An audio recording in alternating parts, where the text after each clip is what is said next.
This request comes from a person who is also studying our courses on the Academy. And she says, I've learned from your courses that blocking in is important, but I don't understand how blocking in can be done with the Bravura approach. She's referring there to quick tip 449 if you want to check that one for reference.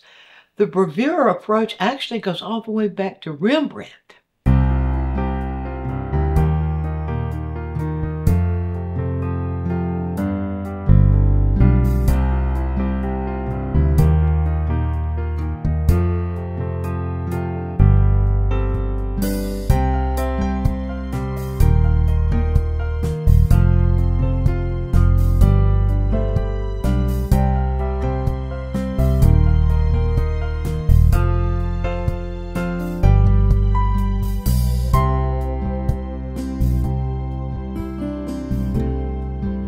What she's asking is how we use the Bravura approach with block-in. I think when I showed it to you, I just showed it directly on the canvas. You know, we painters have different ways that we start a painting. Some painters start a painting with just a really rough preliminary drawing and dive right in. Some like to tone the canvas. Some like to go through the process of the preliminary drawing, block in, and then refinement. And that's my approach. I like that way of organizing a painting. And so here's what the Bravura approach is about. And it is about having the brush strokes. Let's get another brush to show that. Having brush strokes follow or define portions of an image the way a brush stroke moves to be the actual definer of that. So I'm going to just a very quick little, like what I call my down and dirty demonstrations. Just a quick little exercise for you here to show you that. And in case I forget, let me recommend to you that you also watch Quick Tip 84, where I give you a challenge to complete a simple image with 15 strokes. That too requires that you watch the directional shape of an image. And what I mean by directional shape is simply which way is that shape going. So we won't go into all of those things. Let's just dive right into this. First of all, I'm just going to do a very, very rough little drawing here. And little placement. I'm just going to do a little placement of the image. And so in order to do that, okay, let's see, I'm going to start about right there. So that shape is going like this. I need to make it a little bit smaller than what I'm seeing there. And then the shape moves around. This is what I mean by directional stroke. That you put a stroke down that is going in the direction of the edge of a shape or of the overall movement of a shape. And every shape has edges and every shape has movement. So it's just a way of interpreting what we're seeing there. All right, so we got that and that. Just creating a place, just a placement, not trying to create the thing yet. Just a placement. Okay. Now we'll go back, come back about right in here. We see that kind of goes that way. It's not very much of it. It seems long, but it's not as long as it seems. Now, probably, and this is going to be short, so I'm not going to be doing an entire painting of this flower, jonquil or daffodil. There's another discussion for you. And then you see this goes this way. That's what you say to yourself when you're placing, as well as the brush strokes. Which way is it going? So that goes that way and turns and goes down like that. That will help you in when you get to the Bravura part where you're actually using the brush in those directions to discover those. And when you're initially placing the image will also help, because that then begins to get you related to what's happening within that image. And when you can see what's happening within the image, then it's very, very easy to interpret that image in paint. So that would come up about right there. This one, I'm just giving an indication there. So we can't see what happens up in there. But I'm mainly concerned with what's going on right in here. And let me see right in there. Let's place that. Let's place this goes over, this goes around. Don't just assume when you see something like that that you just have a curve. But look at how that curve is being formed. What's actually going on there. Something like that. A connection there. Now, So I've just sort of given an indication there. And then this, what we got here, we have some directional things that are doing this sort of thing inside that image. Can you see that? Where there again, we shouldn't just assume that that's a, maybe you might call a fan shape or whatever. So that's sort of a placement, and a very, very general placement. Now, the next thing after the placement, I always do a no 10 that tells me where the shadows are, where the lights and shapes are. I'm going to skip over that for this demonstration and just define the shadow shapes as I move along. But the no 10 is very important. Since this is about brush strokes, I'm going to just skip over that part and combine the shadow, where the shadow is located, with the block in. Block in my approach to painting, is where you set the colors and the shapes and the values. You put them where you want them to be generally. It doesn't have detail. The detail always, what people call details, always at the end, always the last thing that happens in a painting. But I like to build the structure kind of like a builder builds a house. Start with very simple placement, and then gradually add the elements to it. And so what I'll do here now is I will find the values I need, and I'll very generally, and I'm just going to work in this area right here, and not just enough to show you what this person is asking. I want to answer the question and let you take it from there. And so the shadows, I always like to start with the shadows, because the shadows are actually show us the structure. Value shows us the structure of every painting. So I'll start with the shadow areas. Now what I'm going to do here, and I'll skip through the color theory and all that, we see this as a yellow that kind of leans towards orange, so I'm just going to start out with yellow, and I'll just pull yellow down. The other thing I'm skipping here is building a value line, which I always do when I'm doing a painting. So I'm skipping over some stuff you've seen me do in earlier tips, especially where I give my where we have that three quick tips there that show my full creative process of painting. So you can check that out, but I'm just doing a lot of shortcutting. Now we can read this as the hue of yellow, and we see the yellow leans a little bit towards yellow orange. So I'm just going to start with this is just a general yellow, my hints of yellow light, which I like. And rather than to reach for burnt sienna or the Rembrandt transparent oxide red, which are red oranges, I'm going to reach for the kind of a complement of it. I said I was going to do third color theory, but what I'm doing, we see that violet is the complement of yellow. I'm coming over and reaching for red violet. It's got violet in it and also red, enough red there to give me that orange.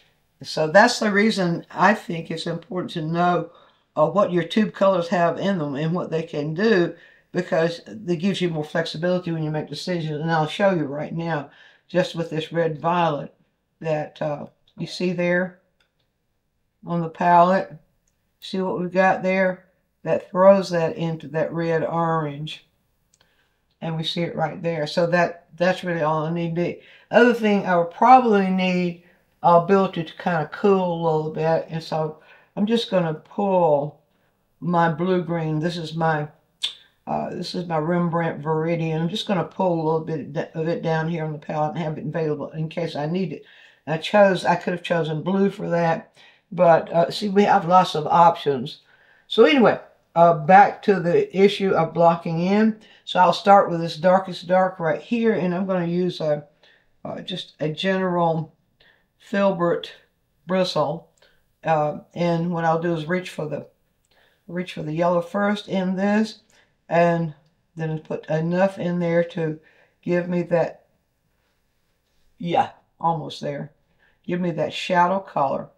Now, when I block in, I can either scrub that color in, which you've probably seen me do if you've taken any of the lessons on our lessons website.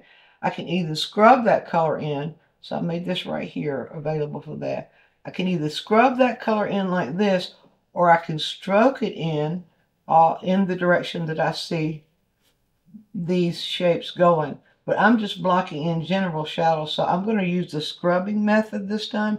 But you'll notice that my scrubbing strokes are moving in the direction that I see that shadow happening.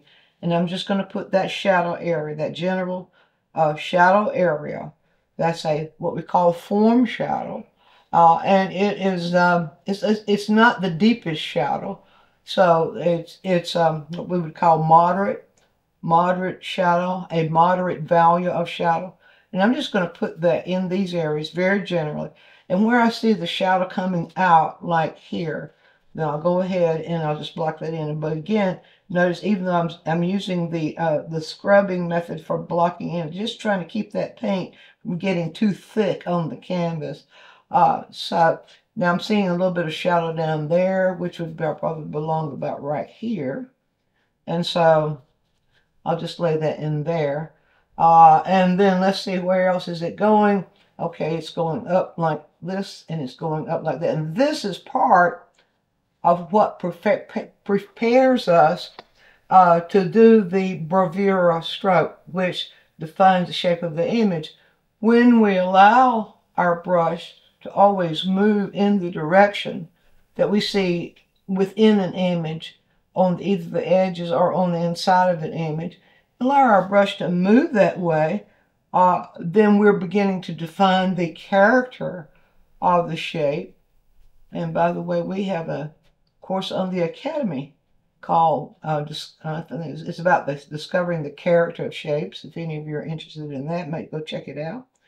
And I just I'm not really being particular here. I'm just trying to keep that painting from getting too thick. I do not use medium. I control the thickness of the paint by the amount that goes on the brush. To me, medium doesn't work with my process. Let's just put it like that. Although it does work for a lot. And so I would just continue that, throughout the image, just blocking in that shadow. Now, a lot of you might say, well, what about that dark background? Yeah, I know it's there. And the dark background will help enhance the color and value of the image, but I don't want to stray away from the question. The question was about how to use the bravura stroke with block in. Now here we have all this area is actually in shadow, except for the edges where we see a little light coming in.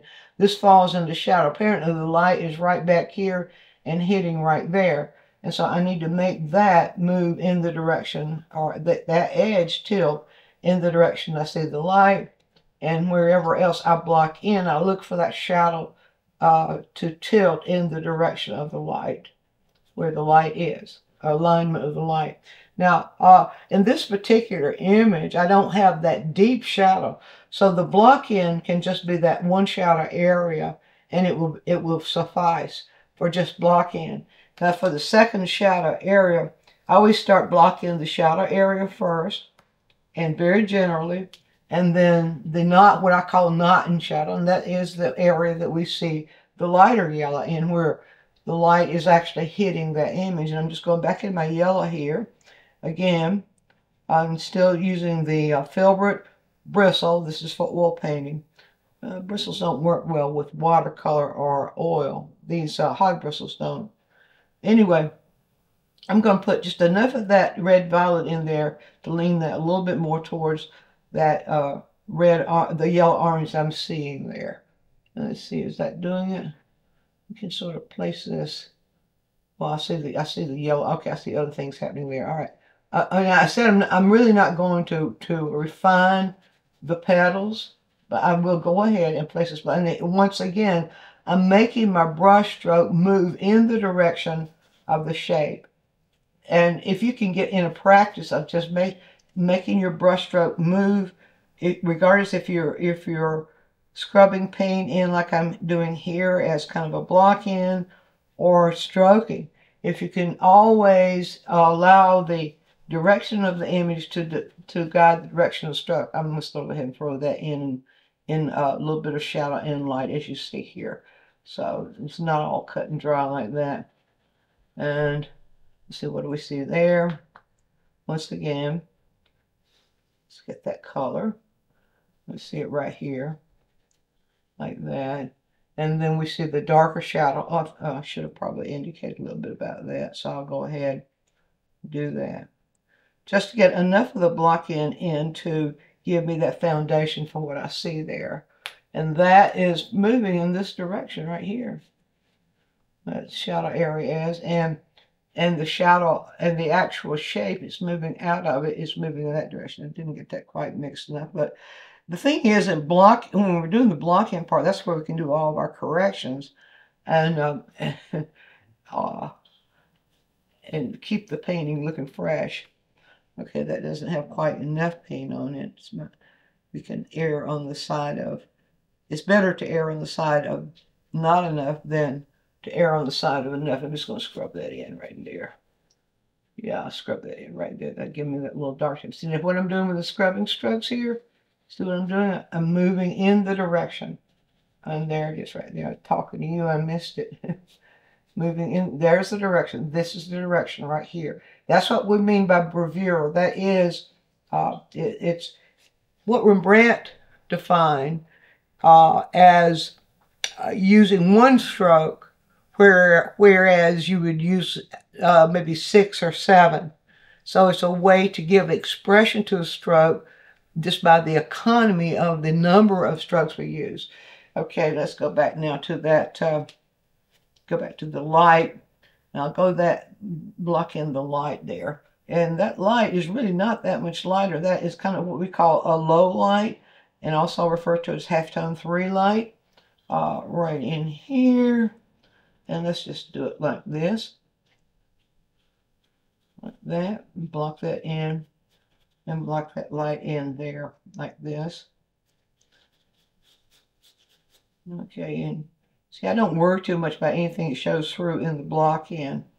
We take care of that little problem. It's not really a problem, but we take care of that concern when we do the refinement. So I'll just make this a general little block in right here, and let's go up here like this. All right, so now, so what do I have there now? I need to adjust that. I need to adjust the shadow just a little bit. Like, remember what I said? It's when you do the block in that you correct your arrows, and so I need to give a more of a directional movement right there to the inside of that shape and here. This is where you make that correction. And in this phase, the reason I like to work the reason I like to do block in first is because we can make those corrections during that phase. And I want to get that more connected here, and I'll give that a little bit more indication right there. Let's see, is that moving?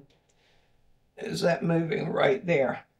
And we'll move out right there. Okay, so I don't want edges in the block, and don't want real sharp edges.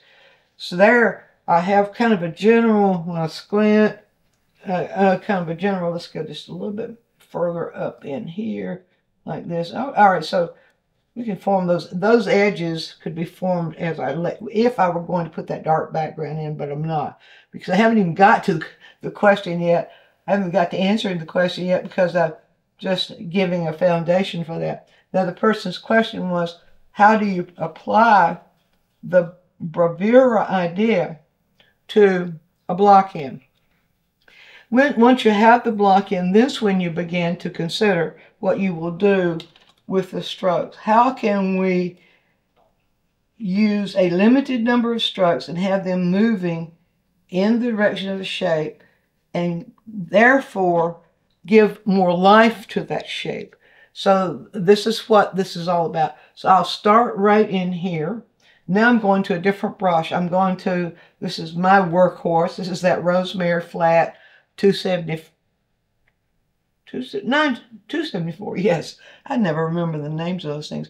Okay, and now I'm going to go back into the shadow portions, and I usually will do this when I'm refining image. I like to go and form the shadows first. Now, sometimes forming the lights first works best. Depends on the image.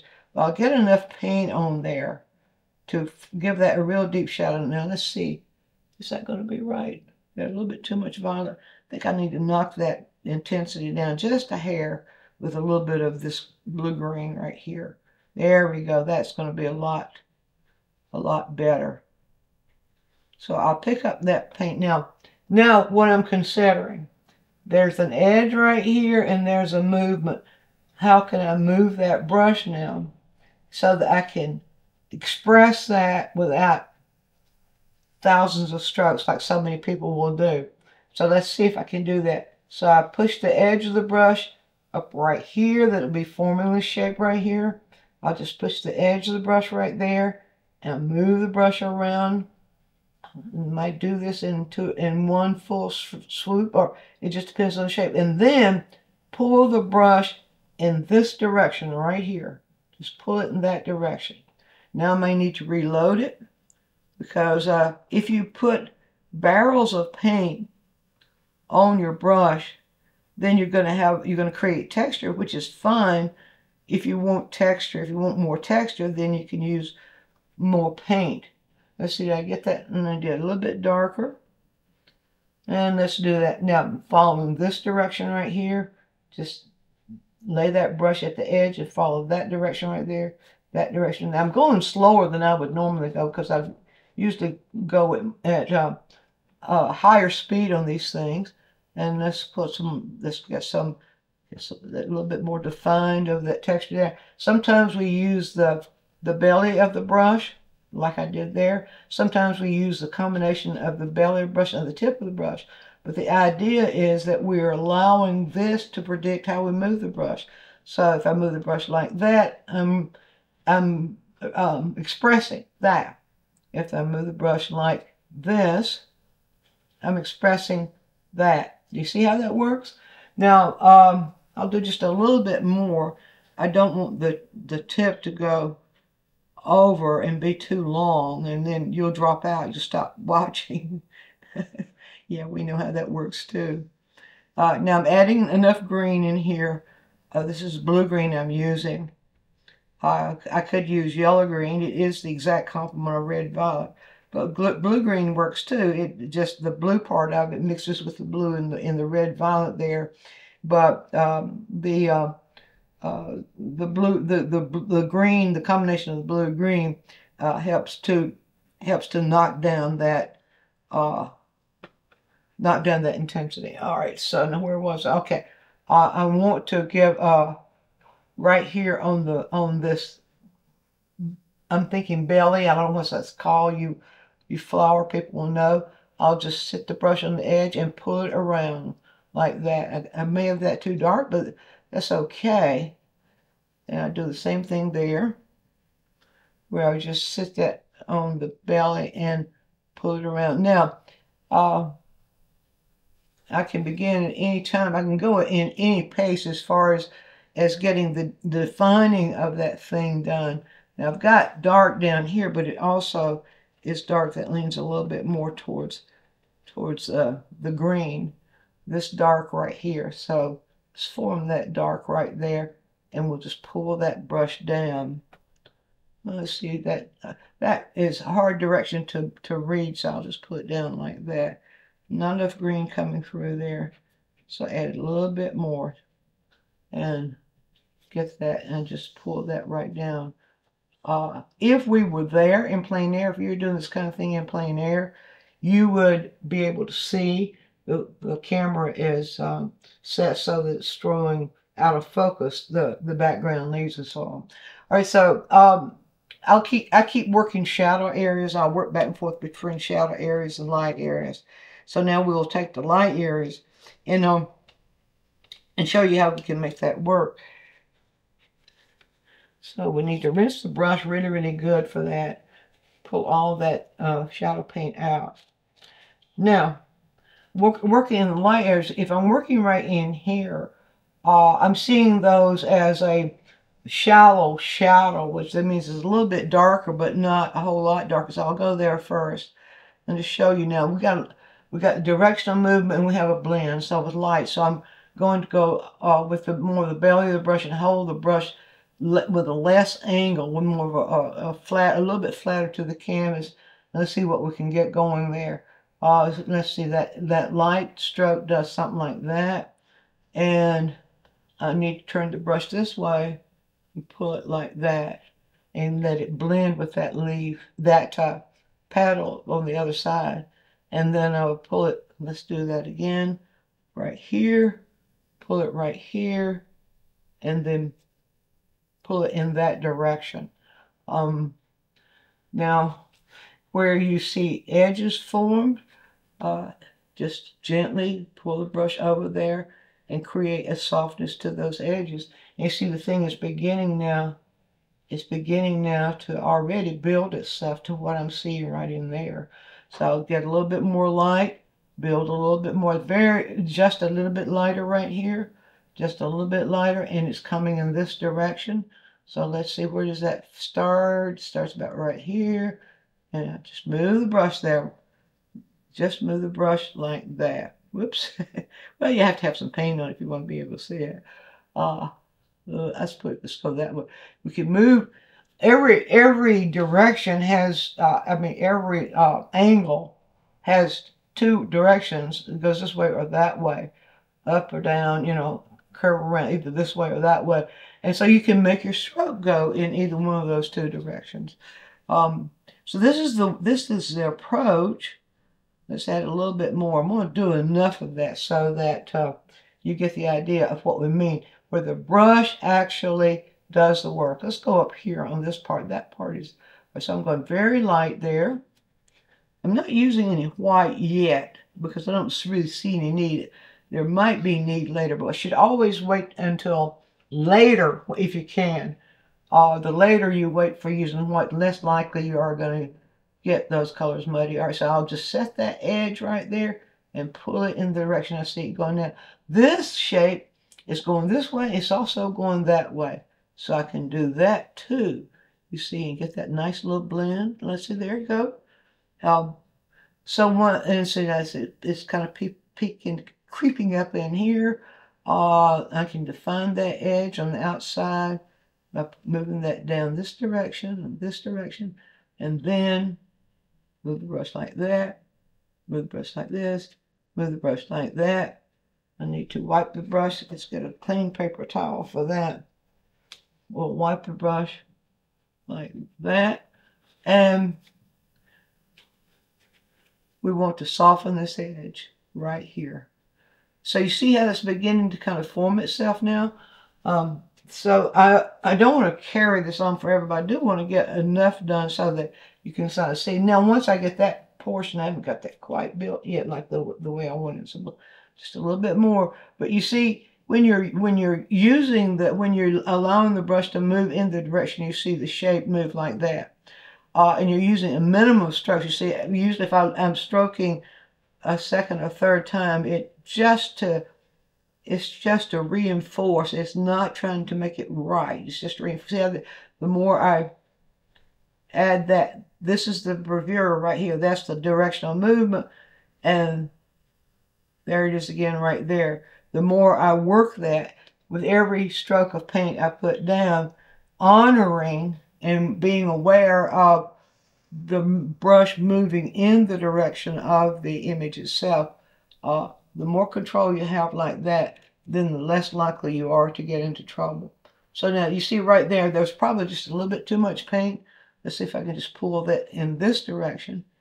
Let's see it. There we go. And get that blended. Now I'm getting that nice blend that gives me that feeling of roundness. It needs a little bit dark. So we'll just add some more back in. Right here. And a little bit more right here. There we go. Okay.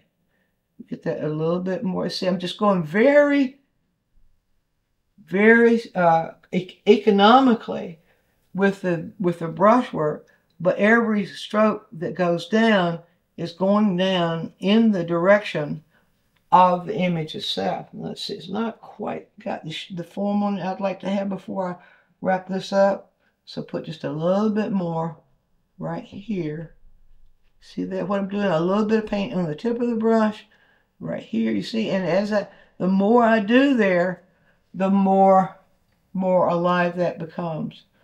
And so, and of course, it all depends on what I want to happen there. Now I'm going to see if I can.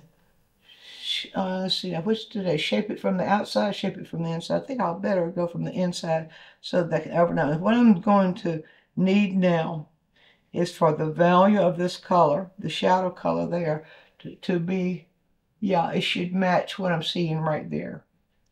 So now that I've got this formed, this shape overlaps it, and see what that shape's doing. It's sort of curving up like that and then curving down. Let's just move it in the direction we see it moving now. A little bit darker. All right, here we go. All right, so I'm going to start the brush at the edge of the shape like that, pull it down, and pull it in that direction. Moving the shape in the direction, moving the brush in the direction of the shape. Do that again. There we go. And then pull. Now I'll go this way for this edge I see right here, and move that. Now, what I just noticed is, okay, but if we do that, it's not really defining what we're seeing there. It's because this needs to be lighter. You see, when I make that lighter, then now you can see that edge. So that part needed to be lighter. And let's just give it a little bit more of a, there we go, a little bit more definition there. And we'll do a little bit more to this shape. Like that. And like that to the edge. Now, what I need to do is to go on the inside here to define the inside of that shape. It's darker, so you set you guide the value structure of it by telling yourself what you're looking at, and you see this has kind of a little dip in it like that. So I just pull that little dip in it like that and pull it on down like that, and then it blends. This blends in then with the outside like that, and that way we can get the edge a little better. And then we see it's has a little bit lighter, where there's a little bit of reflective light on it right there. So you could just get the tip of the brush there and give it that little bit of reflected light. So just barely touched it there. And then we'll turn the tip of the brush to match this angle and give that. Now I'm going very, very slow and meticulously here, just to kind of guide you about how to think about using the brush this way. Let's put it this way. Okay. But once you get the sense of how the whole process works, you can go as fast as you want to. You can use the corner of the brush. You still and have the bravura effect, because the corner of the brush is expressive too. And you see, I've almost got now the shape of that leaf, that petal right there. Whoops. Okay, now I'm going to go inside and work it right here. See, like that. Work it from the inside and work it from the outside. But that works very well with block-in when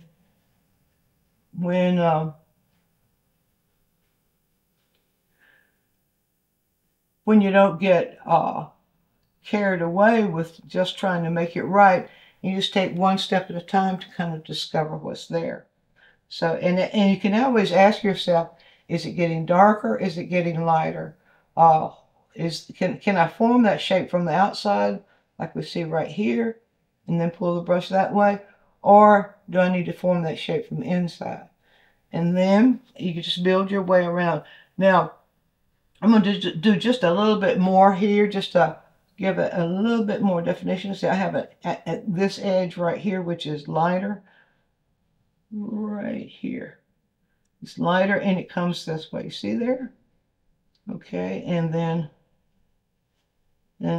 then this part is lighter, a little bit different value, lighter, this part right here, and it's coming that way. A little bit lighter, and it's coming that way, like that. And again, I want to smooth those edges. But maybe I've done enough there. Well, I think maybe I do just a little bit more to make that a little clearer. Right there, I keep losing that value where the light is right there.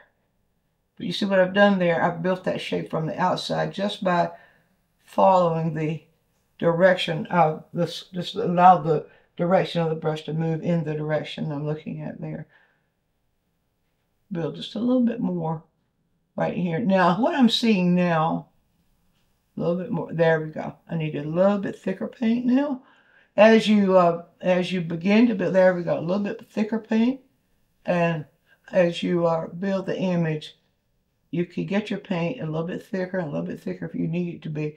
You see what's beginning to do there? If I get too thick on that shape, I begin to get the texture. Get texture, and that shape really doesn't have texture in it. Get a little bit more. Get a little bit more blend this way and get rid of that texture. All right, so maybe I've shown you enough there. You can see now if I were to go ahead and build this whole image, it would take a long time in this method of working.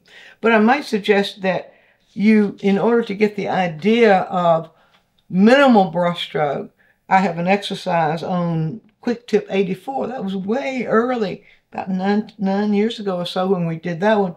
Never, still true today. Where you have a jonquil, a little different from this one.